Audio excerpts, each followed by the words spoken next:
Each week during this segment, we give each panel member a chance to say what's on their mind. Ron?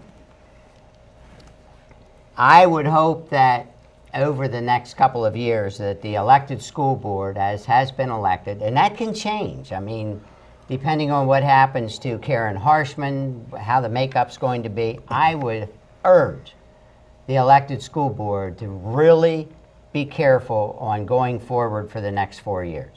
I think education is extremely important, but I also think the University of Maryland, downtown Hagerstown, the Maryland Theater, Barbara Ingram School for the Arts, I think there is so much potential there that I just hope that cool heads prevail and that common sense be involved and that nothing political but what is right should take front and center stage. Danielle? My last call this week is actually a shout out to a company called Cherry Run Farm, and they're outside of Hancock.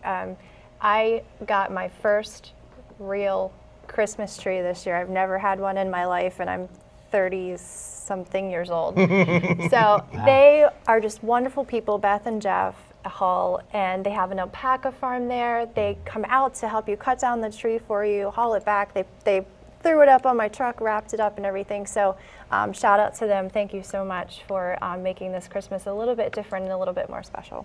Excellent. Colin? So I'm going to make things a little less positive. It's very concerning, and I really hope that we as a people, and I think we have a lot of reedification to do after some of the hard feelings over the election, and I think that's very important. I always get alarmed when people start wanting to take away basic rights. Things like the First Amendment, the Second Amendment, the Seventh Amendment. I think it's very important for us to remember we are a republic. We have a constitution.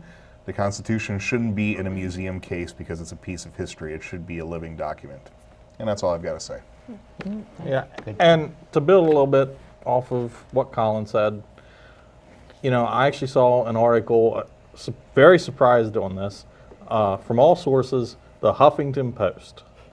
And that article basically said, Donald Trump is president come January, get over it, let's move on. And you know what, I'm going to say I agree 100%. I supported a third-party candidate during the presidential election, but at the same time, I strongly believe that working together, we can build a better country, we can build a better community. All right, I'm not going to say make America great again. I'm going to say let's just make it great, period. Right. I like that. All right, and that's all the time that we have for tonight, but we hope you will like us on Facebook and follow us on Twitter. And be sure to join us again next week for another visit to the FlipSide.